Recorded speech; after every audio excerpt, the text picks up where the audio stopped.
In the 3rd month of my marriage, my father-in-law's family finally laid their cards on the table. After dinner, the entire family gathered in the study, with doors and windows tightly sealed.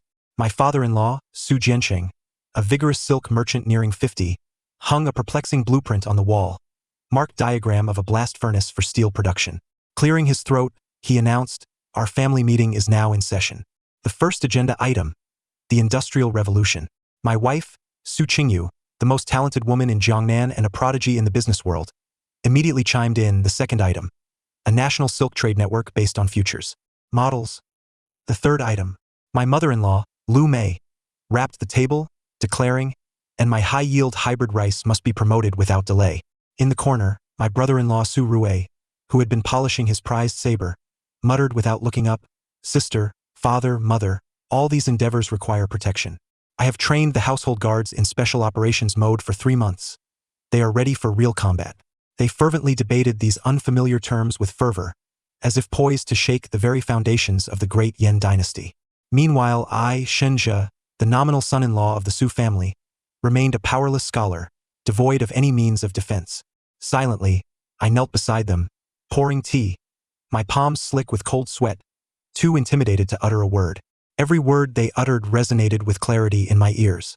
They assumed I was a native of this era, unaware that I too was a fellow traveler from another time. 1. Aja, what are your thoughts? My father-in-law unexpectedly directed the question at me, his piercing gaze imbued with a sense of scrutiny and the oppressive air characteristic of a modern entrepreneur. I nearly toppled the teapot in my surprise. What was I to think? I was but a hapless scholar, a descendant of a once prominent family in the great Yan dynasty, having unexpectedly awoken in this era as Shenjia, a down-on-his-luck scholar. In order to survive, and to continue my pursuit of knowledge in peace, I chose the most unambitious yet comfortable path of becoming a son-in-law. The Su family, the wealthiest in Jiangzhou, possessed great riches but little social standing. They sought a learned man as a son-in-law to elevate their status and serve as a facade for my wife, Su Qingyu, whose reputation for brilliance was coupled with a lofty pride. I had resigned myself to a life of ease, merely existing as a talisman of good fortune. Little did I anticipate that, on the night of our wedding, my ethereal bride would nearly send me into oblivion with her first question. "Do you know what leverage is?" I was utterly taken aback. In the ensuing 3 months, I navigated life with trepidation, piecing together a startling revelation through subtle inquiries and covert observations. My father-in-law's family was entirely composed of time travelers. My father-in-law, Su Jianqing, was a former top-tier engineering PhD and an expert in steel metallurgy. My mother-in-law, Lu Mei, was a researcher at the Agricultural Academy, specializing in hybrid rice. My wife, Su Qingyu, was a financial elite on Wall Street, a genius in capital manipulation. My brother-in-law, Su Rui, was a former Special Forces team leader, adept in both combat and marksmanship. The 4 of them had traversed time together while on a team-building trip that was interrupted by a mudslide. In their presence, I, a half-baked history graduate student, appeared as little more than a dilapidated relic of a bygone era. My only advantage lay in my 2-year head start in adopting the identity of a local. The way they gazed at me was akin to observing a feudal remnant in need of enlightenment and guidance. "Aja, your father is addressing you." Su Qingyu nudged my arm, a hint of exasperation in her tone. In her eyes, her husband, was nothing more than a pretty face with beautiful calligraphy skills, utterly lacking in substance, timid, and steeped in antiquated notions. I collected my thoughts and offered a humble yet perplexed smile. "Esteemed father-in-law, I must confess my limited understanding of the matters at hand. It seems to me that steel production is a task suitable only for the court. Such an endeavor might be inappropriate for merchants like us." My voice was soft, imbued with the languid cadence characteristic of a scholar. Su Jianqing erupted into a hearty laugh, waving his hand dismissively. You are shackled by the constraints of this era. What do you mean the court alone can undertake such tasks? By the time those incompetent officials realize what's happening, my blast furnace will already be in full production. Technology is the foremost productive force. With fervor, he gestured towards the blueprints. I have chosen a stretch of riverbank 30 miles east of the city. It is spacious and conveniently located for water extraction. We shall commence construction tomorrow. My heart sank. 30 miles east of the city? The breach point of the Yellow River's ancient course? I was well acquainted with that location, not through geographical knowledge, but through historical texts. Floods occurred every 5 years or so, and the looming threat of summer floods was a perennial source of anxiety. If a factory were established there, it would not only thwart the Industrial Revolution but render it utterly futile. 2. I could not speak directly. To openly declare my awareness of the impending floods would expose my ignorance as a mere impoverished scholar. How could I possibly know better than my father-in-law regarding water management? My persona would be irrevocably shattered. In a household full of time travelers, revealing my identity would yield dire consequences. How would they perceive me? As a hidden kin? Or as a potential threat? I dared not take that gamble. My sole desire was to maintain a stable existence. Thus, I adopted a more fearful and superstitious demeanor, cautiously uttering, "Esteemed father-in-law, you must not do this." Su Jianqing furrowed his brow. "Why should it not be done?" Trembling, I replied, "As a young man, I once heard an itinerant Taoist say that the stretch of riverbank east of the city is the dragon's throat, where the earth's veins are unstable and the yin energy is exceedingly heavy. Disturbing the ground there would provoke the Dragon King and bring forth calamity." I lowered my voice as if divulging a great secret. My brother-in-law, Su Rue, was the first to crack, laughing derisively. "Brother-in-law, do you still believe in such nonsense? The Dragon King is merely a figment of feudal superstition. We must trust in science." Su Qingyu shook her head in resignation, looking at me as if I were a fool. "Husband, please refrain from such talk." Only my mother-in-law, Lu Mei, who spent her days in the fields, held a modicum of respect for folk beliefs. She hesitated, saying, "Old Su, perhaps we should reconsider. Better safe than sorry." However, Su Jianqing waved his hand dismissively, brimming with the confidence and arrogance of a man of science. "Superstition. Absurd. The one thing I have never believed in is such mumbo-jumbo. I have personally examined the site. The geology is stable, and the water supply is abundant. It's the perfect location for the factory. It is settled." With that, he made a decisive proclamation, and the atmosphere of the family meeting became lively once more. I lowered my head, silently continuing to pour tea, while my mind raced with calculations. Direct persuasion would yield no results. I needed to communicate in a manner they would comprehend. The following day, under the pretext of visiting an old scholar in the city, I rose early. Instead of seeking out the scholar, I diverted to the largest bookstore in Jiangzhou, spending my entire monthly allowance on a copy of the Jiangzhou water records. This ancient tome meticulously documented the floods that had plagued Jiangzhou over the past century. Subsequently, I visited a pawn shop, exchanging the only jade pendant my mother had left me for 2 taels of silver. Armed with the silver, I approached the most renowned surveyor in the city and treated him to a lavish meal. After several rounds of drinks, I casually mentioned that my father-in-law intended to build a grand residence east of the city and sought his assistance in assessing the feng shui, along with a precise topographical map. The old gentleman readily agreed. 3 days later, a detailed topographical map of the eastern outskirts of Jiangzhou, along with the tattered Jiangzhou water records, which I had made to appear like a treasured heirloom, were left carelessly on the desk in the study. That night, Su Jianqing's study was illuminated throughout the night. 3. The next morning, Su Jianqing, with dark circles under his eyes, summoned me to the study. He said nothing, merely pushed the topographical map and the Jiangzhou water records toward me. On the map, the stretch of riverbank east of the city was circled in bold red ink. The water records happened to be opened to the year of Jinyuan 7, detailing the rerouting of the Yellow River, which transformed the area 30 miles east of Jiangzhou into a marshland.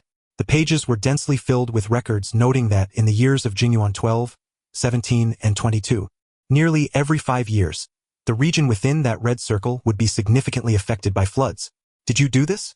Su Jianqing's voice was hoarse. I immediately lowered my gaze, trembling with trepidation. "Esteemed father-in-law, forgive me. I merely thought the words of the old Taoist should not be dismissed entirely, so I sought to consult the archives for peace of mind. I discovered all this among the old documents. I had no idea it would align so fortuitously. I attributed everything to coincidence and superstition." Su Jianqing scrutinized me for an extended moment, his expression a mixture of shock, fear, and an indescribable appraisal. He was an astute man, naturally skeptical of the old Taoist tales, yet he placed greater faith in data and facts. The stark black and white of the water records and the contour lines on the topographical map coldly informed him that if he were to construct the factory there, within 2 years the spark of his industrial revolution would be extinguished by a deluge. "You have done well. After a prolonged silence, he finally managed to utter those words through clenched teeth. In future family matters you should speak more and listen closely. Though he said this, I understood that I had embedded a thorn in his mind. A seemingly ignorant native son-in-law had, through superstitious means, accomplished a task that even science had nearly overlooked. This incident garnered newfound respect from his entire family. Su Qingyu's gaze towards me transformed, no longer solely steeped in helplessness, but imbued with a hint of curiosity.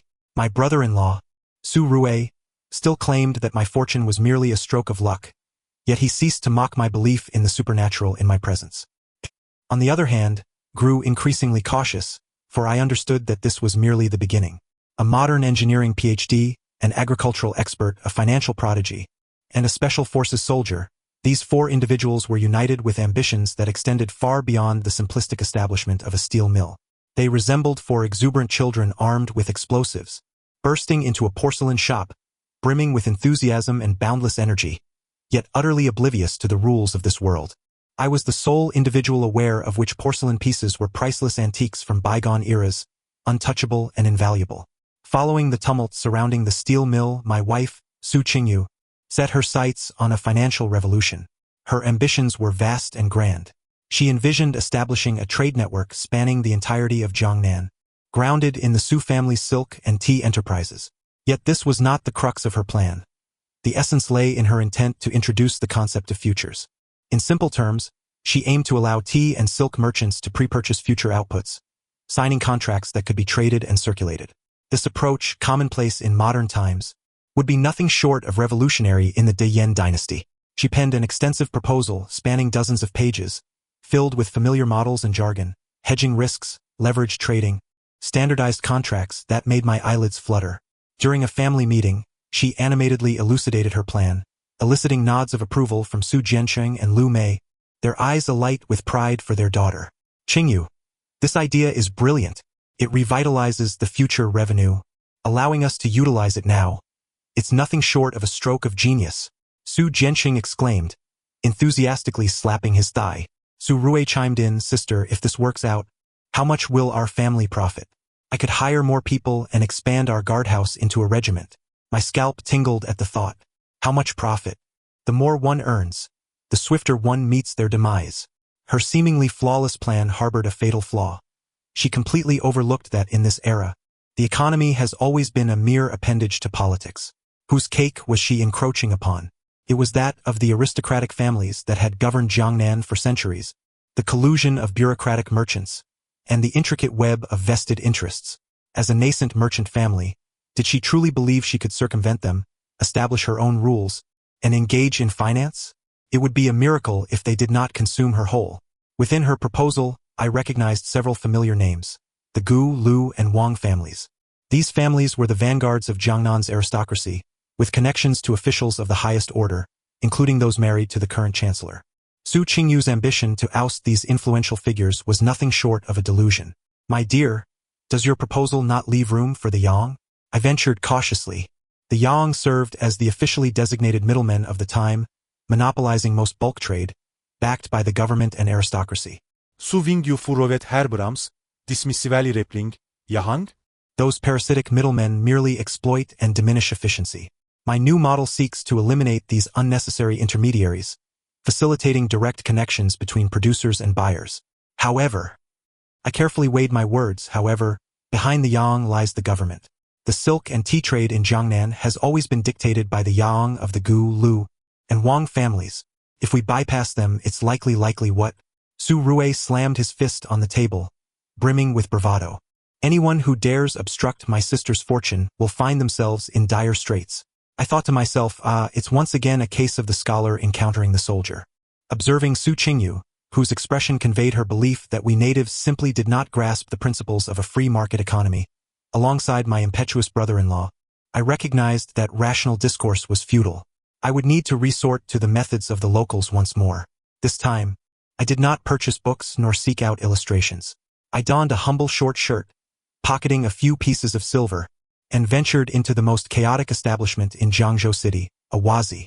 Wazi served as a comprehensive entertainment venue during the Song and Yuan dynasties, featuring storytellers, opera performers, and acrobats, a veritable melting pot of societal strata. Here I would find the most accurate information in the city. I did not seek entertainment but headed directly to a dilapidated tea house nestled deep within. Although the tea house was shabby, its patrons were anything but ordinary. Most were stewards or servants from prominent families within the city. They gathered to sip tea and share clandestine tidings about their masters. I settled in a corner, ordered the cheapest coarse tea, and diligently attuned my ears. For 3 consecutive days I immersed myself in this environment. In that time, I learned of the Gu family's 3rd son lavishly spending a fortune for a courtesan. I heard of the Lu family's chief steward utilizing internal river transport to evade taxes amounting to over 10,000 taels. And I uncovered the scandalous entanglements between the Wang family patriarch and his daughter-in-law. These fragments of information, though disjointed and lacking cohesion, allowed me, as a graduate student of history, to piece together a comprehensive web of interpersonal relationships and channels of benefit. On the 4th day, my wife Su Qingyu's plan for the Jiangnan silk and tea trade commenced. She dispatched the most capable stewards of the Su family, equipped with generous offers, to liaise with various silk workshops and tea gardens, hoping to entice them into her new system. However, they encountered resistance at every turn. Those merchants who typically treated the Su family with deference now adopted a different demeanor, either avoiding her altogether or offering a plethora of excuses. Su Qingyu was perplexed. She had presented prices well above market value for pre-orders and eliminated middlemen's exploitation.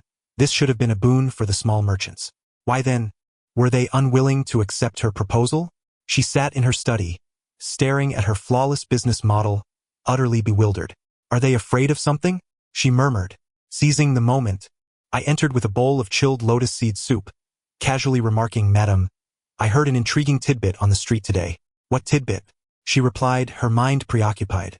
"I heard that the Zhang Silk Workshop in the south of the city, which agreed to collaborate with us, had its steward's leg broken this morning for allegedly offending the Gu family's 3rd son. Moreover, the Li family tea garden in the north suddenly experienced flooding last night, burning half a hillside. The authorities claimed it was merely an accident due to the dry weather." My tone was nonchalant, as if recounting trivial matters. Yet, Su Ingwe's complexion paled gradually. She, with her icy intellect, instantly grasped the connection between these 2 events. This was no mere coincidence. It was a warning. The Gu, Lu, and Wang families were employing the most direct and brutal means to convey to all merchants in Jiangnan. Those who dared to collaborate with the Su family would face dire consequences. Su Qingyu trembled, not from fear but from indignation. Her theories, grounded in the spirit of contracts and rational economic behaviors, crumbled before the naked violence and power of her adversaries, as fragile as parchment. How dare they? She gritted her teeth, her voice thick with disbelief. I sighed softly, fitting the final piece into place. "Madam, did you know that the Gu family's 3rd son's mother is the younger sister of the provincial minister? Furthermore, the chief officer investigating the Li family tea garden fire is the sworn brother of the Lu family's chief steward. As for the Wang family, I have heard that the current Minister of Personnel once benefited from the Wang family's patronage in his youth." All of this information had been gleaned from the idle chatter at the tea house. Su Qingyu fell into a profound silence. She gazed at me, her eyes reflecting true astonishment for the first time. She could not comprehend how I, a mere bookworm oblivious to the affairs beyond my window, had come to know of these intricately entangled relationships lurking beneath the surface. I certainly could not divulge to her that this was a fundamental skill of the history department, excavating interpersonal relationships and analyzing interest groups from seemingly unrelated historical materials. I merely offered a bitter smile, remarking that these were mere rumors circulating in the streets and should not be taken seriously. Perhaps it was simply a coincidence. Coincidence? She no longer believed in such notions. That night, she tore up her once proud proposal and locked herself in her room, emerging only after an entire night had passed. Su Qingyu's pride was shattered by the harshness of reality. However, being a financial prodigy, she swiftly recalibrated her strategy after a brief period of despondency. If she could not defeat them, she would join them. She rewrote her proposal, this time not attempting to upend the established rules but rather seeking new avenues within the existing framework. She proactively approached the Gu, Lu, and Wang families. Instead of discussing futures, she introduced a concept of profit sharing. She informed them that the Su family was willing to invest in the integration of all silk and tea resources from Jiangnan, establishing a unified brand and sales channel. The 3 families would not need to invest any money. They merely had to leverage their influence and connections to safeguard this new channel. The Su family would retain 40% of the profits, while the remaining 60% would be equally divided among the three families. This arrangement essentially amounted to free money, leaving the three families with no reason to decline. Yet, Su Qingyu's true masterstroke lay hidden within the contract's intricacies. She employed complex financial designs to subtly separate profit-sharing rights from equity, establishing multiple firewalls to ensure the Su family's absolute control over the entire commercial empire. This operation left even me, a mere novice, utterly dazzled, and the rotund heads of the Gu, Lu, and Wang families, befuddled, were all too eager to sign on the dotted line. The Su family's commercial empire began to expand quietly, yet more insidiously and sturdily. Su Qingyu's capabilities left me in awe, and my role led the entire family, especially Su Qingyu, to a newfound recognition of my worth. She no longer regarded me as a mere ignorant mascot. Before making any significant decisions, she would summon me to her side and, seemingly casually, inquire, "Husband, what do you make of this matter?" From a feng shui perspective, though she spoke of feng shui, we both understood the underlying inquiry. She was asking whether there were unseen human sentiments and worldly affairs pertaining to this era that eluded her perception. I, in turn, consistently provided her with the answers she sought, drawing upon various rumors, the predictions of the old Taoist, and records from ancient texts. A peculiar rapport formed between us. She wielded her modern financial knowledge to achieve dimensional strikes, while I utilized my historical expertise to clear the obstacles from her path. United as a couple, the Su family's business flourished, swiftly ascending from the wealthiest in Jiangzhou to the foremost commercial power in Jiangnan. Simultaneously, my mother-in-law's hybrid rice achieved astonishing yields on the family's own estate, producing over 3 times the yield of ordinary rice. My brother-in-law's guard force expanded to 500 men, equipped with refined steel blades from my father-in-law's steel mill, boasting combat prowess comparable to that of a regular army. Everything seemed to be progressing towards the best possible outcome. The Su family resembled a supercar outfitted with a nuclear-powered engine, racing wildly along this ancient racetrack. I sat in the passenger seat, watching the scenery whiz by outside, yet my heart grew increasingly uneasy, for I knew that at the end of this road stood an ultimate boss that no time traveler could evade: imperial authority. Trouble arrived more swiftly than I had anticipated. The first flashpoint was my mother-in-law's hybrid rice. In any era, grain serves as the cornerstone of the nation. When news spread of the Su family's estate yielding 1,000 jin per mu, the entire Jiangnan was abuzz. The governor of Jiangzhou personally visited, his demeanor as subservient as a servant's, beseeching my mother-in-law to share the miraculous seeds to alleviate the suffering of the populace. My mother-in-law, Lu Mei, being a practical woman, readily agreed without a moment's hesitation upon hearing it was for the sake of the people. She unreservedly handed over the finest seeds along with cultivation techniques. And what was the result? The seeds were treated like treasures by the governor and sent off to the capital. The emperor was greatly pleased and issued a decree of commendation. Yet, the praise was not directed at the Su family but rather at the governor, who had discerned the people's needs and discovered the miraculous seeds, thereby relieving the nation's distress. Consequently, the governor was promoted 3 ranks. The Su family received only a plaque for charitable deeds and a reward of 100 taels of silver. Even more dire was the fact that these miraculous seeds were classified as royal tributes, strictly prohibiting private cultivation and sale. In an instant, the high-yield rice from the Su family's estate became contraband. My mother-in-law nearly fainted with rage. Her lifetime of dedication was so brazenly seized, and she was left with the accusation of harboring contraband. Su Jiansheng and Su Rui were furious, vehemently clamoring to seek redress at the yamen. Redress? Father, brother-in-law, what sort of redress do you seek? I intercepted them, my voice colder than ever, questioning whether they wished to accuse the governor of claiming undue credit or to protest the emperor's unjust rewards. This was our achievement from the outset. Su Rui's neck flushed crimson with anger. It was ours, but it is no longer so. I looked at them, enunciating every word. From the moment the seeds were handed over, they became the property of the Zhao clan. This is royal property, do you understand? If we utter one more word of dissent, it is treason, it is rebellion. The study fell into a profound silence. They finally grasped the terrifying irrationality of imperial authority from the perspective of modernity. So, is that how it ends? Su Jianxing asked, unwilling to accept defeat. It must end this way, I sighed. Better to suffer a financial loss than to invite disaster.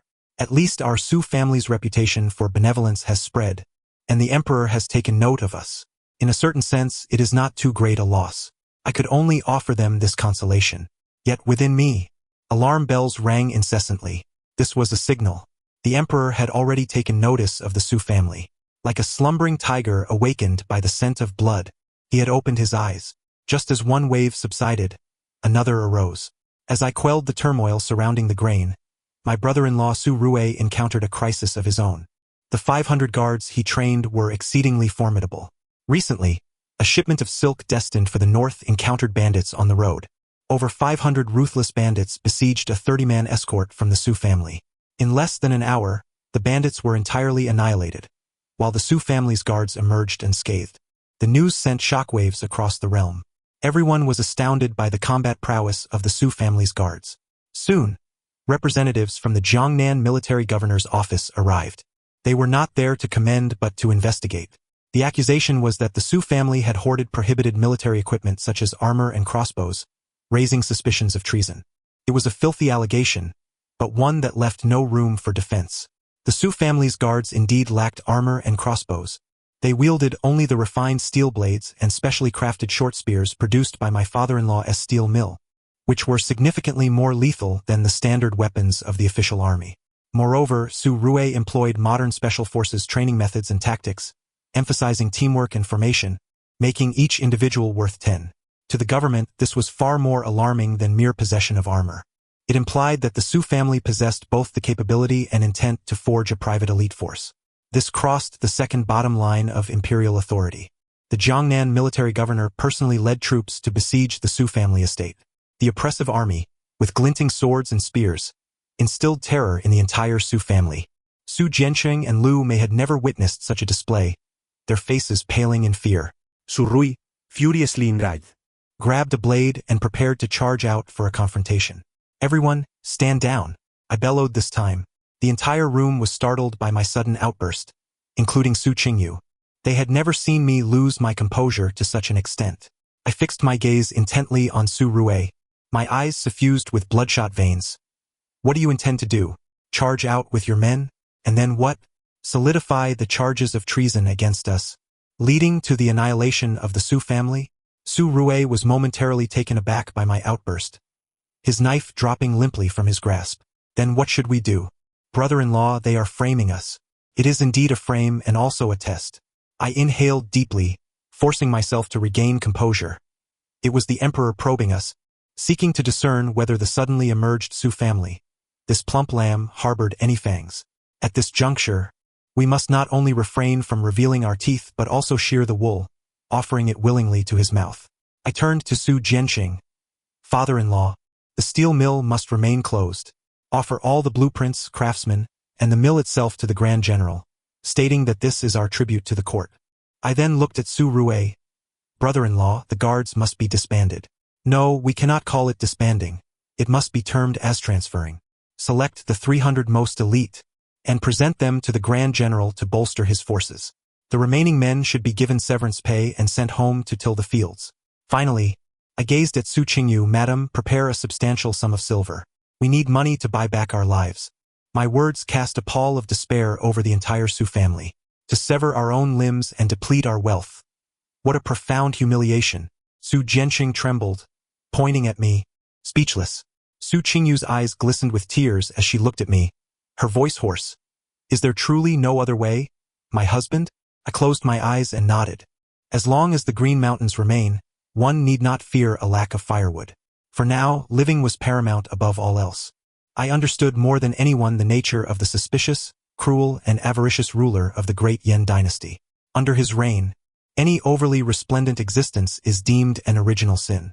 The Su family acquiesced. Under my firm insistence, they paid a heavy price. The steel mill, valued at 1,000,000 taels, was relinquished without a fight. 500 elite guards, meticulously trained, saw 300 conscripted into the official army, becoming the Grand General's personal guards, while the remaining 200 were dispersed.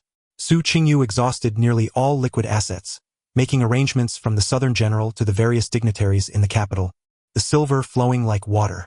At last, the troops that had besieged the Su family for days withdrew. The suspicion of rebellion against the Su family ended in a misunderstanding. The crisis appeared to have abated. However, the Su family was left severely weakened. In a single night, Su Jianqing seemed to age a decade, sighing incessantly. Su Rui, stripped of his resolve, secluded himself in his room, refusing food or drink. The entire Su family was enveloped in a shroud of sorrow. Only I remained, as ever, calmly reading and writing. Su Qingyu sought me out. She had grown markedly thinner, her eyes bloodshot, yet the sharpness belonging to an elite had not diminished. Did we err? She inquired, a hint of confusion in her voice. No, I laid down my scroll and met her gaze. We merely acted too hastily. Too hastily? Indeed. We are akin to a grotesque tree that has grown into a towering giant overnight, drawing the attention of all who wish to chop it down and uncover its secrets. The emperor is the one most eager to fell us. I poured her a cup of tea, madam. Why do you think the emperor would spare us? Because we surrendered the mill and the guards, and offered so much silver? I shook my head. No. Those are merely appetizers to temporarily satisfy him. What he truly desires is the golden egg-laying hen. I gestured towards her and then to her parents. You are the priceless treasures in his eyes. Su Qingyu's complexion turned ashen in an instant. Being an astute individual, she immediately grasped my implication. He wishes to bring us to the capital? I nodded gravely. No sooner had I spoken than the steward rushed in, nearly tumbling over himself, clutching a roll of bright yellow imperial edict high above his head. Master, madam, someone from the palace has arrived. The edict has arrived. In that moment, I saw genuine fear flicker in Su Qingyu's eyes. What was destined to come had inevitably arrived. The contents of the edict were precisely as I had anticipated, word for word. The emperor extolled the Su family for their loyalty and patriotism, their profound understanding of righteousness, summoning Su Jianqing, Lu Mei, Su Qingyu, and Su Rui to the capital at once to meet with His Majesty and discuss state affairs. The edict lauded their talents, referring to Su Jianqing as the nation's craftsman, Lu Mei as the deity of agriculture, Su Qingyu as the extraordinary woman of finance, and Su Rui as the young hero. Each title felt like a death warrant. Notably absent was my name, the name of the son-in-law, unworthy of the emperor's notice. This suited me just fine. Yet the Su family was utterly thrown into turmoil. Just after being subjected to confiscation, they were summoned to the capital. This was no reward, but a banquet of hegemony. We cannot go. Once in the capital, we are at their mercy. I shall be the fish on the chopping block, and we shall never return. Su Jianqing exclaimed fervently. Indeed, we must flee under the cover of night. With our abilities, where can we not rise again? Liu Mei echoed. Su Rui, ever the firebrand, declared, revolt. To hell with it. We can just rebel. I refuse to believe that we... Silence. I interrupted them once more, looking at these three desperate individuals, who had been driven to the brink and were now spouting nonsense. A profound sense of helplessness welled within me. They still did not comprehend. This is not modern society, where one can resign or emigrate. This is an era of feudal monarchy, where the emperor's authority reigns supreme. The land beneath the heavens is the emperor's. To flee? Where could you possibly run to? To revolt? What would you revolt with? With those 300 guards already conscripted? The edict is issued. If we do not comply, it is considered defiance. Defiance equates to treason, and in this vast realm, there would be no place for the Su family. I calmly analyzed. To go there would be to walk into a trap. Su Qingyu gazed at me in despair. My husband, is there truly no other way? Observing the plea in her eyes, I fell silent. The study was engulfed in a deathly silence. Everyone looked at me, the son-in-law who had, over the past year, repeatedly helped the Su family navigate perilous waters with his uncanny foresight. I had become their last beacon of hope. After a lengthy pause, I raised my head, my gaze sweeping over each of them. I recognized that the time had come to lay all cards on the table. I could no longer mask the truth with superstitions or rumors. The path ahead would lead us into the most treacherous power play of the great Yan dynasty. Any misstep could spell our utter destruction. I inhaled deeply, stood up, and approached the door of the study, personally securing the bolt. Then, turning to face my astonished family, I spoke in a clear, fluent tone, tinged with the accent of a 21st century standard Mandarin. Do not panic. First, let me introduce myself. My name is Xinjia, a graduate student in history at a prestigious university, with a focus on the economic history and court politics of the Song and Ming dynasties. The place you are to go is familiar to me. The person you are to meet is even more so. My thesis was titled On the Governance Techniques of the Great Yan's Emperor Xuanwu Zhaojing and His Late Political Purges. Therefore, please trust my professional judgment. This trip to the capital is not a dead end. If handled adeptly, we could even see a change in surnames across the realm. The study fell into a silence so profound one could hear a pin drop. Su Jianqing's mouth fell open, the teacup in his hand shattering upon the floor. Lu Mei stared at me with wide eyes, incredulous, as though beholding a monster. Su Rui's face, usually marked by defiance, was now stripped bare of all but sheer astonishment. My wife, Su Qingyu, was initially taken aback, but soon her eyes ignited with a complex brilliance, a blend of ecstatic joy, astonishment, and a flicker of enlightenment. You too. She stammered, uttering that word. Fellow townsman? I nodded, offering her the most relaxed smile I had worn since my arrival in this realm. It has been a long time, my compatriots from the 21st century. In that instant, the pretense and loneliness that had accumulated in my heart for over 2 years crumbled into oblivion. The liberation of shedding my disguise felt remarkably effortless.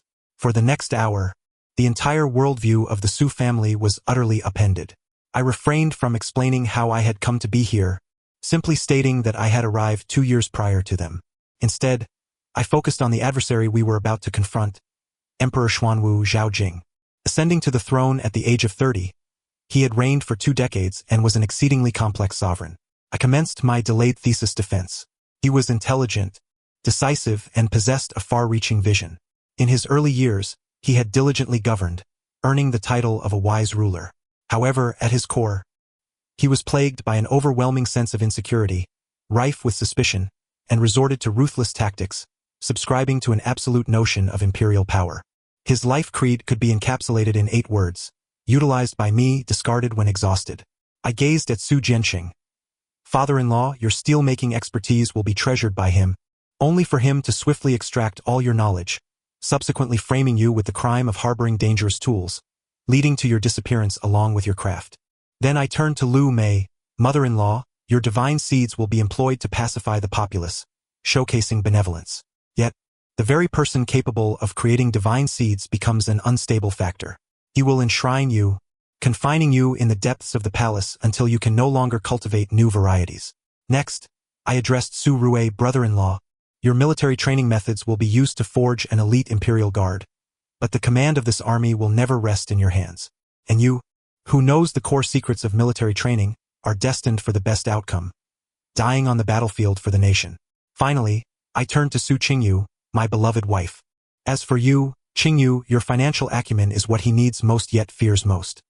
He will compel you to help him plunder the wealth of the realm to enrich his coffers. Once you have offended all the aristocrats and merchants, rendering yourself devoid of utility, he will eliminate you, using your life to quell the fury of those you have exploited, thereby consolidating all riches for himself.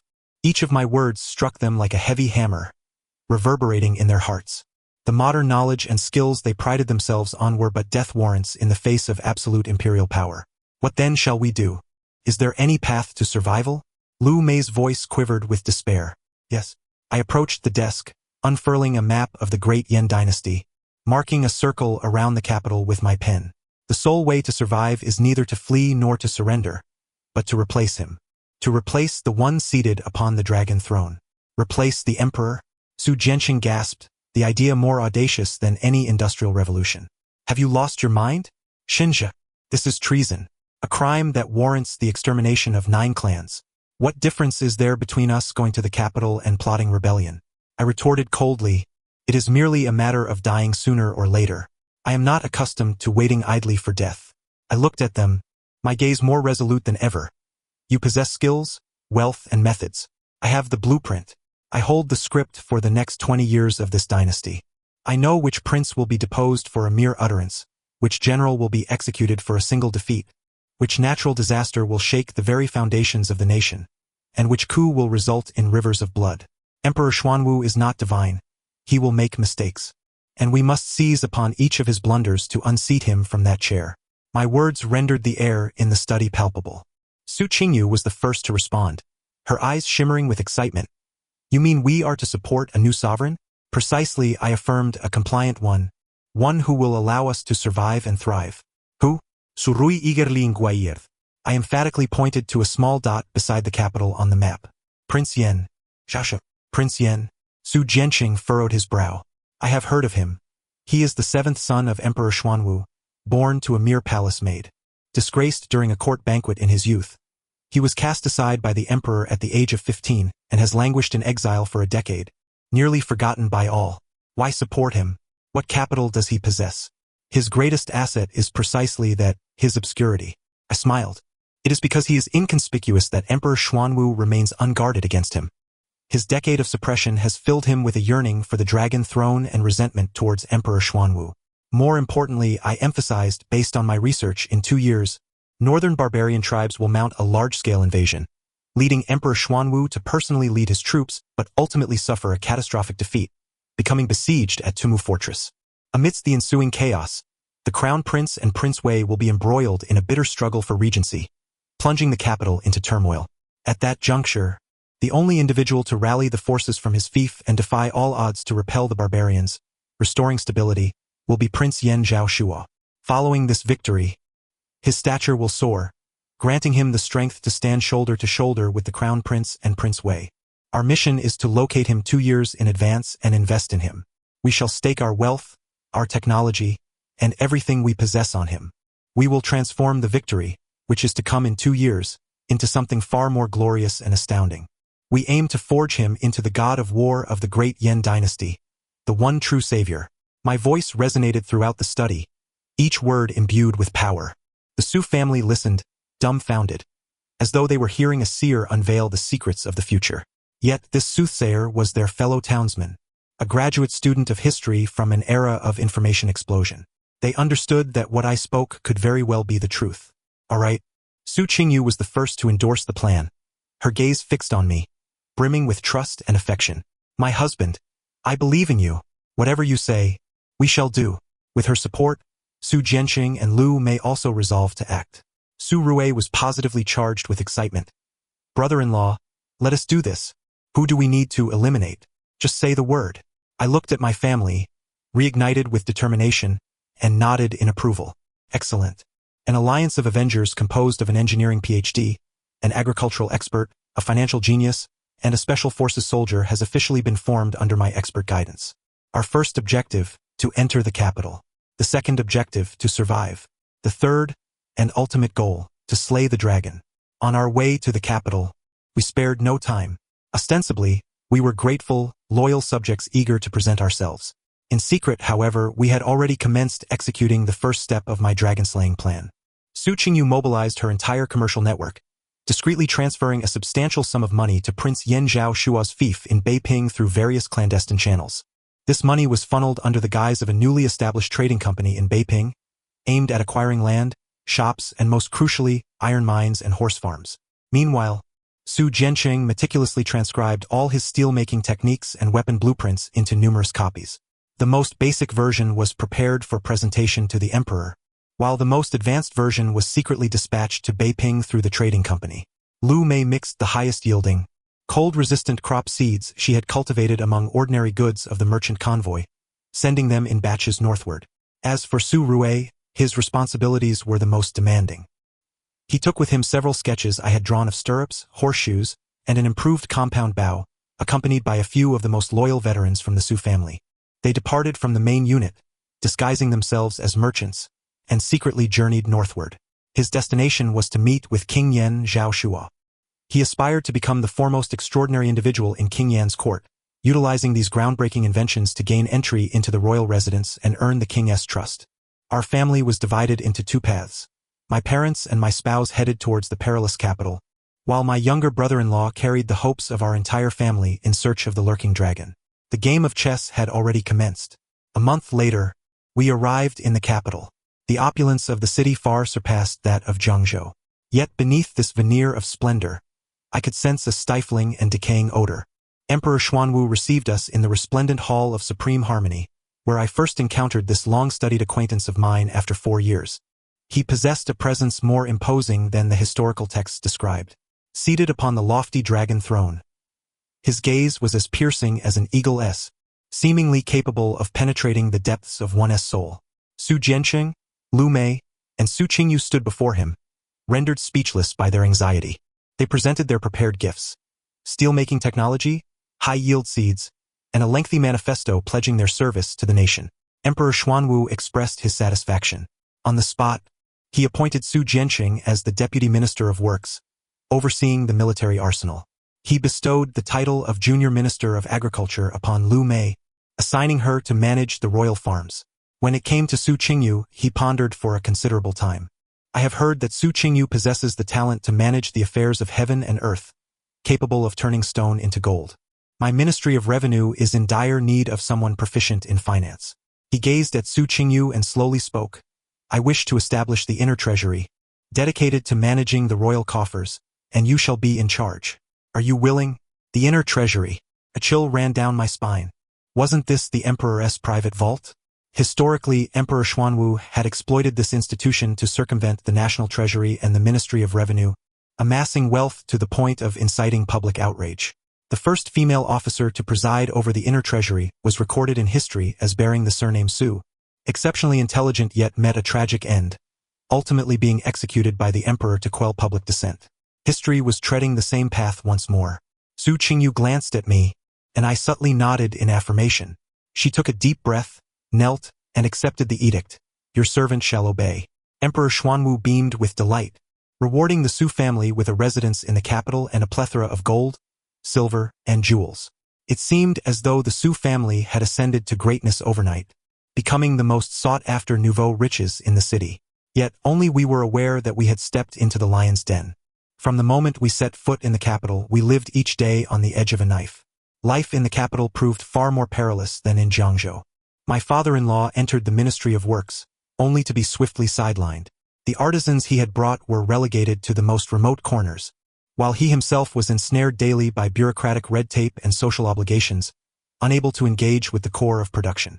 The emperor desired merely the expertise in his mind, not the man himself. My mother-in-law fared slightly better in the Ministry of Agriculture. Her high-yield crops indeed multiplied the royal farm's output.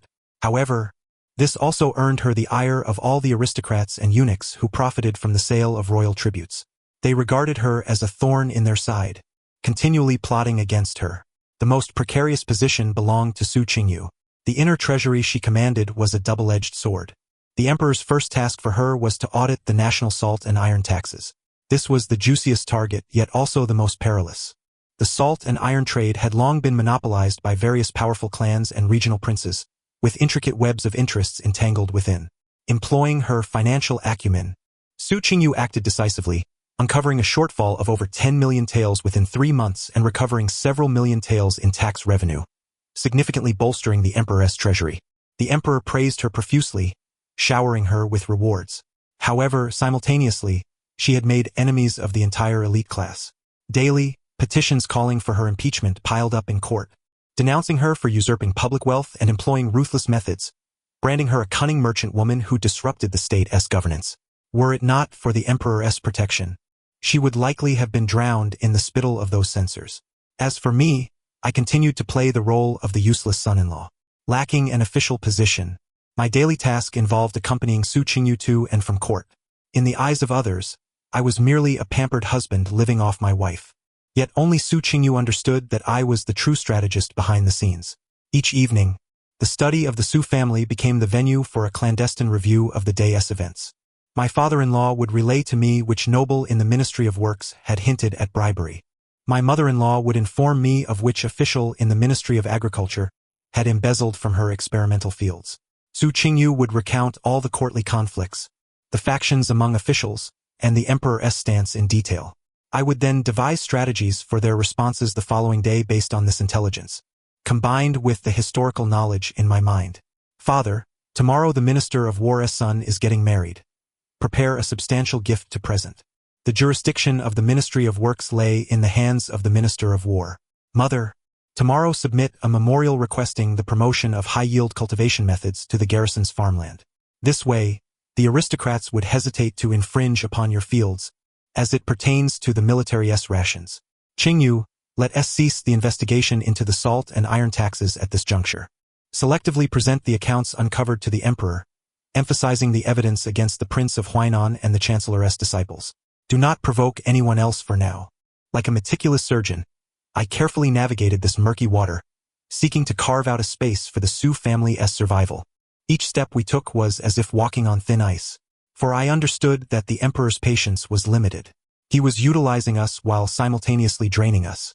Once we had offended everyone to the point of rendering ourselves devoid of value, it would be time for him to close the net. We must facilitate the swift growth of King Yen before he did. News from the north trickled in sporadically. Su Rui had succeeded. The stirrups and horseshoes he presented had instantly elevated the combat prowess of King Yen's cavalry. The blacksmiths in Beiping, following the blueprints left by Su Jianqing, were already able to produce sharp and sturdy steel blades on a small scale. Lu Mei's cold-resistant crops had also begun trials in Beiping's soil. King Yen, Zhao Shuo, placed immense trust and support in the suddenly emerging genius, Su Rui, and the mysterious Beiping trading company behind him. Our first move had been made with great steadiness. However, time was not on our side. The situation in the capital grew increasingly tense. Su Qingyu's inner treasury had become a sword hanging over the heads of all corrupt officials. She had become the target of public animosity. At last they struck. One fateful night, while returning home from the palace, Su Qingyu was ambushed. Dozens of assassins clad in black descended from the rooftops lining the streets, wielding lethal blades. Fortunately, I had anticipated such an event. I had hired the most elite escort agency in the capital to guard her in secret. After a fierce battle, the assassins were all eradicated, yet the Su family's guards suffered heavy casualties. Although Su Qingyu remained unharmed, her face was ashen from the fright. We all understood this was a warning, issued by the powerful figures whose interests she had encroached upon. I gazed at the unique mark left on the bodies of the assassins, my expression icy. They were agents of the Prince of Huainan, the Emperor's own brother, and one of the most significant parasites exposed in the salt and iron tax investigation. They were pressuring us. Su Wingyu gritted her teeth. Do they think this will intimidate me? No, I shook my head, looking at her. They are pressuring the Emperor. Pressuring the Emperor? Indeed. They were informing the Emperor that if he continued to indulge this woman in her inquiries, chaos would soon engulf the capital. They were compelling him to make a choice between his allegiance to her and the stability of the court. In an instant, Su Qingyu comprehended the gravity of the situation. Her complexion paled even further than before. How would the Emperor decide? I did not respond, yet I was certain that Emperor Xuanwu would inevitably opt for the latter. He could forego Su Qingyu, but he could not afford to lose a stable court. Our time was running short. The following day, indeed, the winds of the court shifted dramatically. Several officials who had previously supported Su Qingyu suddenly turned their backs, launching accusations against her for being reckless in her duties, inciting civil unrest, and undermining the foundations of the state. More than half of the officials in the court echoed these sentiments. On the dragon throne, Emperor Xuanwu's expression was as cold as ice, and he remained silent, merely casting a frosty gaze upon Su Qingyu, who knelt before him, devoid of the admiration he once held for her, replaced instead by a frigid scrutiny. He required a head to appease the pack of hungry wolves he had nurtured, and Su Qingyu was the most suitable candidate. After the court session, Su Qingyu returned to her residence, nearly collapsing from despair. Husband, are we destined to lose? I steadied her, meeting her gaze, and spoke each word with conviction. No, our opportunity has arrived. Opportunity? She inquired. Indeed. From my cloak, I produced a memorial I had meticulously prepared over time. You shall present this to the Emperor tomorrow. Then, you will feign illness and delegate all matters of the inner treasury to your deputy. Su Qingyu took the memorial, glancing at it briefly before becoming utterly astonished. This is a topographic map of the northern barbarian tribes, their troop distributions, and their latest movements. How could you possess this? I smiled. Not only do I have this, but I also know that within a month, the Eagle tribe of the barbarians will gather 30,000 cavalry to raid southward due to food shortages for the winter. Their primary target will be Yunzhou, where the defenses are most lax. Coincidentally, the commander of Yunzhou is the younger brother-in-law of the Prince of Huainan. Su Qingyu, possessing an astute intellect, quickly grasped my comprehensive plan. You intend to use them as a weapon against the Emperor? No, I shook my head, a glimmer of cold resolve in my eyes. I wish to demonstrate to the Emperor who is truly capable of alleviating his burdens. I also aim to reveal to him that his reign is not as secure as he imagines. A minor border skirmish could disrupt his entire court. We are the only ones who can assist him in stabilizing the situation. This, indeed, is our final bargaining chip in negotiations with him. The following day, Su Qingyu followed my plan and presented the memorial regarding the movements of the northern barbarians. As I anticipated, the memorial fell into oblivion. In the eyes of the court's powers, it was merely a ploy by Su Qingyu to divert attention from the salt and iron tax scandal. How could a merchant from Jiangnan possibly comprehend military matters occurring 1,000 miles away? Absurd. Emperor Xuanwu remained nonchalant, merely granting Su Qingyu leave to recuperate at home. In no time, it seemed that the Su family was on the verge of collapse. Once bustling with visitors, the Su residence now stood desolate. Just as everyone awaited the downfall of the Su family, an urgent military report arrived from the north, announcing that the Eagle tribe of the barbarians had launched a surprise attack on Yunzhou with 30,000 iron cavalry. The commander of Yunzhou, the younger brother-in-law of the Prince of Huainan, was utterly unprepared and suffered catastrophic losses, with thousands of troops perishing and the city falling to the invaders. The barbarian cavalry ravaged Yunzhou as if it were an unguarded realm. The news sent shockwaves through both court and populace. Emperor Xuanwu, consumed by fury, smashed his cherished inkstone in a fit of rage, lambasting the Prince of Huainan in front of the court. In that moment, everyone suddenly recalled the memorial Su Qingyu had presented half a month prior, which had been met with scorn. Its predictions were uncannily accurate. The court fell into an eerie silence. All gazes turned towards the Su family, shifting from disdain to shock, and ultimately to profound fear. They realized they had not provoked a mere lamb for slaughter, but rather a formidable enigma they could not comprehend. That afternoon, a royal palanquin arrived at the Su residence. The chief eunuch personally visited to respectfully summon the ailing Su Qingyu to the palace. I knew then that I had won my gamble. In my first direct confrontation with Emperor Xuanwu, I had triumphed. Within the imperial study, Emperor Xuanwu dismissed all attendants, leaving only Su Qingyu alone with him. He neither issued reprimands nor offered consolation. Instead, he scrutinized Su Qingyu as if attempting to see through her very soul. "How did you know?" he inquired. Su Qingyu replied with poise, adhering to the words I had taught her. "Your servant is but a merchant. Merchants pursue profit, and what they value most is information. To ensure the safety of trade routes, my caravans traverse the land. Thus, even the slightest disturbance in the north cannot escape my notice." This explanation was reasonable, yet Emperor Xuanwu was evidently skeptical. "Your merchant fleet can discern the military movements of barbarian tribes?" he scoffed. "Your servant does not presume so." Su Qingyu lowered her gaze. "But I am aware that this year has seen severe drought in the north, with winter arriving unusually early. The barbarians will undoubtedly march south due to food shortages, and Yunzhou is precisely the weakest point in our defenses. This is merely a simple deduction." "A simple deduction?" Emperor Xuanwu's eyes flickered with menace.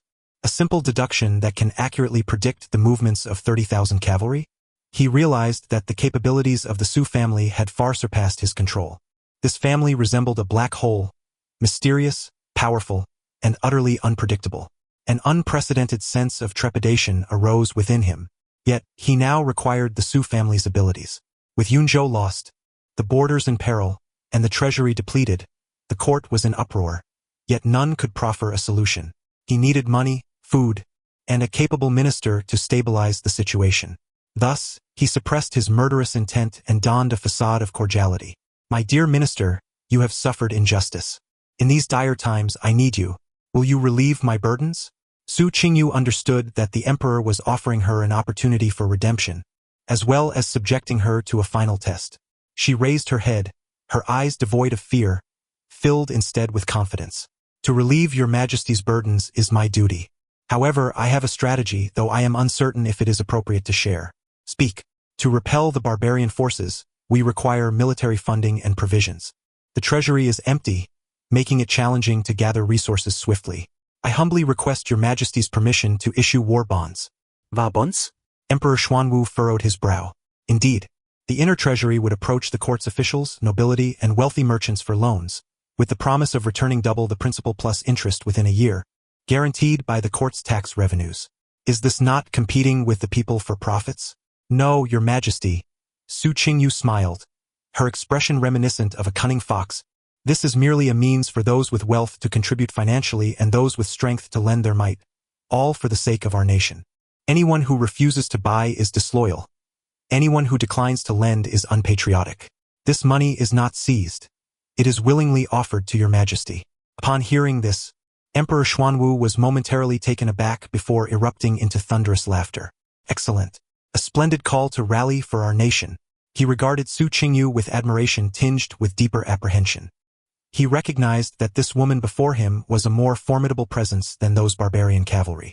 She could help him extract wealth from those in power, yet one day, that very blade might be turned against him. Su Qingyu's war bonds proved to be an overwhelming success. Under the banners of patriotism and loyalty to the emperor, no one dared to refuse to invest. Especially those officials who had previously spearheaded the impeachment of the Su family were particularly eager to purchase, fearful of being left behind. In a mere span of 10 days, Su Qingyu managed to amass a staggering 10 million taels of silver, sufficient to support a grand war for the emperor. With this singular achievement, she ascended to a divine status, rendering her position within the court unassailable. Yet, our family was engulfed by an unprecedented sense of crisis. The relationship between us and the emperor had transformed from a straightforward sovereign-subject dynamic into a precarious partnership of mutual exploitation and wariness. It was an exceedingly dangerous equilibrium, akin to dancing upon a tightrope, with an abyss lurking beneath. The opportunity to shatter this balance was swiftly approaching. News of a victory from the north arrived. Prince Yan, Zhao Shuo, led his contingent of 3,000 well-equipped soldiers, outfitted with stirrups, horseshoes, and fine steel weaponry, on a swift march, appearing on the battlefield of Yunzhou with astonishing rapidity. Employing the modern guerrilla tactics taught by Su Rui, he harassed and ambushed the barbarian forces relentlessly. Ultimately, amidst a heavy snowfall, he seized the chance to confront the enemy. Leading his 3,000 elite cavalry, he charged headlong into the encampment of 30,000 barbarians, decisively slaying the chieftain of the Xiongnu tribe. In one fell swoop, he achieved glory. The news reached the capital, igniting nationwide jubilation. Everyone was astounded by the previously inconspicuous Prince Yan and his remarkably formidable army. Emperor Xuanwu was both astonished and elated. He rejoiced at the resolution of border troubles while being taken aback by the latent power of this son he had long disregarded. He decreed that Prince Yan Zhaoshuo return to the capital to receive his rewards. I understood that the final confrontation was imminent. The emperor would soon take action against his own sons. And we, the Su family, as the principal financial backers of Prince Yan, were inevitably drawn into the heart of this struggle for succession. Prince Yan Zhaoshuo returned to the capital, bearing not only his illustrious achievements but also an aura of menace. At the palace banquet, he was welcomed like a hero. The crown prince and Prince Wei both sought to curry his favor, eager to win over this newly minted warrior deity. Yet, Zhaoshuo remained unmoved, his gaze occasionally intersecting with mine, seated at the far end of the table. I knew that Su Rui had divulged everything to him. He recognized who his true ally was. After the feast, Emperor Xuanwu summoned him privately. No one knew what transpired in the imperial study, only that when Zhao Shuo emerged, his countenance was grim. The following day, the emperor issued an edict. Prince Yan Zhao Shuo, for his meritorious service to the nation, was elevated to the rank of young prince, granted a sovereigness scepter, and tasked with leading the army to eliminate the remaining barbarian remnants in the north. This was a cunning maneuver. He was bestowed with the hollow title of prince while being stripped of his lands and army, sent to a more perilous battlefield to fend for himself. This move was ruthless and decisive.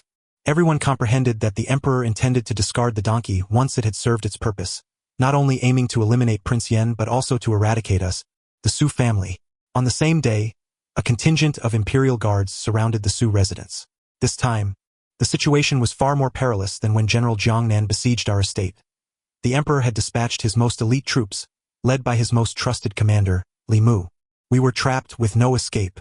Su Jianqing and Lu Mei appeared ashen, unable to fathom how they could be transformed from heroes into prisoners so swiftly. Only Su Qingyu and I maintained our composure, for I had anticipated this turn of events. Husband, do we have a contingency plan? Su Qingyu grasped my hand tightly, her palm icy cold. I looked at her and smiled. Of course we do. I approached the wall of the study and turned an inconspicuous candlestick. The wall suddenly creaked open, revealing a dark secret passage. This was a route I had commissioned to be excavated on my very first day in the capital, leading to a farmhouse 30 miles outside the city. I took her hand and stepped into the passage. We can't leave, Su Qingyu halted her steps. Our parents are still outside, we cannot abandon them. I never said we would run. I retrieved a bamboo tube from my robe and handed it to her. You must exit through the passage, Reach the farmhouse and deliver this to the person waiting there. He will take you to meet someone. Remember, no matter what happens, do not look back. And you? She inquired anxiously. I turned to glance at the brightly lit Sioux residence and the menacing Imperial guards outside. Me? I'm going to pay an old friend a visit. I intend to give him one final history lesson. I did not flee. Alone. I walked out through the gates of the Sioux residence. Commander Li Mu was taken aback upon seeing me. Shinja? Where are the others from the Sioux family? They are all here, I replied calmly, but I wish to speak privately with His Majesty. Having said this, our family surrendered unconditionally. Li Mu hesitated for a moment but ultimately nodded. He understood that I was merely a frail scholar, incapable of stirring any significant trouble. I was escorted into the palace, where I once again encountered Emperor Xuanwu. He was leisurely sipping tea in the imperial study. Upon seeing me, he displayed no surprise, as if he had anticipated my arrival. You are the Sioux family's son-in-law? He set his teacup down, regarding me with keen interest. I underestimated you. They all say you are the true intellect behind the Sioux family. Your Majesty, you flatter me. I bowed respectfully, neither obsequious nor arrogant. Speak. What would you like to tell me? Are you here to plead for mercy? No. I lifted my head, meeting his gaze directly. I simply wish to tell your Majesty a story. A story? Indeed. A tale concerning the incident at Tumu Fort. Gradually, I recounted the historical narrative I had penned countless times, adopting a storytelling tone. I spoke of the Emperor's personal expedition, his obstinacy, the annihilation of his entire army, the infighting between the Crown Prince and Prince Wei, and the imminent peril facing the capital. Finally, I narrated Prince Yen Zhao Shuo's valiant march to aid the kingdom and his ultimate triumph. My voice was steady, yet each word resonated like thunder in the ears of Emperor Xuanwu. The leisure that had once graced his face faded, replaced by shock, fury, and fear. He realized that every step I described aligned perfectly with the plans swirling in his mind. He indeed intended to lead his army to conquer the barbarians, to achieve unparalleled glory. He also sought to use this opportunity to test the Crown Prince and Prince Wei, determining who was more suitable to inherit his empire. Who are you? He suddenly rose, pointing at me, his voice trembling. I offered a slight smile. I am Shinja, a historian from the future, and I have come today to inform your Majesty. Your era has come to an end. No sooner had the words left my lips than a cacophony of battle cries erupted outside the palace. Countless soldiers clad in black armor surged into the imperial city from all directions. Their armor and weaponry were of an unparalleled quality I had never before witnessed, their tactics and formations strikingly fierce. Leading them was a formidable general wielding a long spear, exuding authority. It was none other than Prince Yen Zhao Shuo, recently demoted from the capital. He had not ventured north. He had been lying in wait on the outskirts of the capital, anticipating my signal, waiting for his father to reveal a flaw. Emperor Xuanwu's complexion turned ashen in an instant. He slumped upon the dragon throne, incredulity etched across his features. Impossible, impossible. Where are the imperial guards? Li Mu, your Majesty. A familiar voice resonated from beyond the palace doors. The commander of the imperial guards, Li Mu, entered with measured steps. Approaching my side, he bowed respectfully. Sir, I have not failed in my duty. The pupils of Emperor Xuanwu constricted abruptly. Li Mu, how dare you betray me? Li Mu raised his gaze, a complex expression clouding his eyes. Your Majesty, a wise bird chooses a suitable tree in which to perch. Moreover, he paused, continuing, my daughter perished 3 years ago amidst the conflict between the Crown Prince and Prince Wei. This debt has remained etched in my memory. Emperor Xuanwu sank into utter despair. The general he trusted most had turned against him. The imperial guards he took pride in had defected. All of this was orchestrated by the seemingly innocuous scholar before him. When did this treachery begin? Was it when Su Qingyu presented the barbarian cartographic map? Or even earlier? Had he been plotting this moment from the instant he set foot in the capital? He could not fathom it. Gazing at me, his eyes brimmed with resentment and unwillingness. Why? There is no reason. I shook my head, merely wishing to live peacefully with my family. And you stood in my way. That night, the capital ran red with blood. Yet, curiously, the flames of war did not engulf the common folk. Zhao Shuo's army, with clear objectives and swift actions, seized control of the entire imperial city and all key departments within 3 short hours. The factions of the Crown Prince and Prince Wei were captured en masse. Emperor Xuanwu was placed under house arrest in the depths of the palace. The following day, a self-criticism edict was proclaimed throughout the realm. Emperor Xuanwu declared that he was unworthy of his position, leading to the collapse of the borders and chaos within the court, and voluntarily abdicated in favor of the well-regarded Prince Yong, Zhao Shuo, who had achieved remarkable military successes and won the hearts of the people. Thus, a monumental palace coup unfolded in this nearly peaceful manner, forever labeled in history as the incident at Xuanwu Gate. Of course, this is how I privately refer to it. The annals of history will only record that the new emperor Zhao Shuo was the people's choice, fulfilling the will of heaven. As for me, Xinjia, the individual who played a pivotal role, I seem to have vanished from the pages of history. After the new emperor ascended the throne, the Su family was vindicated. Su Jiancheng and Lu Mei were bestowed titles of duke and first-class noble consort, yet they declined all official positions, opting instead to retire to their homeland in Jiangzhou to continue their studies in steel and rice cultivation. They remarked that the capital was far too daunting. Farming was far more enjoyable. Su Rui became the Grand Marshal of the new dynasty, wielding command over the military. Su Qingyu ascended to become the first and only female minister of revenue of the Dian dynasty, concurrently serving as the president of the royal bank. Through her financial acumen, she infused new vigor into this nascent dynasty. As for me, I reverted to being the ostensibly useless son-in-law. I turned down all titles and positions bestowed upon me by Zhao Shuo, spending my days reading, sipping tea, and awaiting the return of my wife, who wielded immense power in the court. Occasionally, the new Emperor Zhao Shuo would don common garb and visit my home for a meal. He would seek my counsel on various matters of governance, and I relished the opportunity to impart lessons drawn from history. Your Majesty, this new tax policy of yours bears resemblance to the Tang dynasty's two-tax system, yet it neglects the issue of land consolidation, which, if left unaddressed, will lead to significant turmoil. Allow me to share the story of a man named Wang Engshi. Your Majesty, you wish to lift the maritime ban? The idea is commendable, but a navy is essential. Are you familiar with a man named Zhang He? His fleet. Zhao Shuo would always listen, enraptured, his admiration for me boundless. Meanwhile, my wife, Su Qingyu, would stand nearby, refilling my tea, her gaze a blend of adoration and reverence. She often remarked that I was the most successful risk investment of her life. I smiled, non-committal. I was merely a graduate student in history seeking a tranquil existence, inadvertently transforming my thesis into reality. The sun shone brightly, and a gentle breeze caressed the air. I reclined in a rocking chair within the courtyard, observing the distant wisp of smoke rising from kitchens while listening to the laughter of my beloved wife nearby. Such a life as a son-in-law seems rather agreeable after all. The end. Thank you for listening. I look forward to our next story together.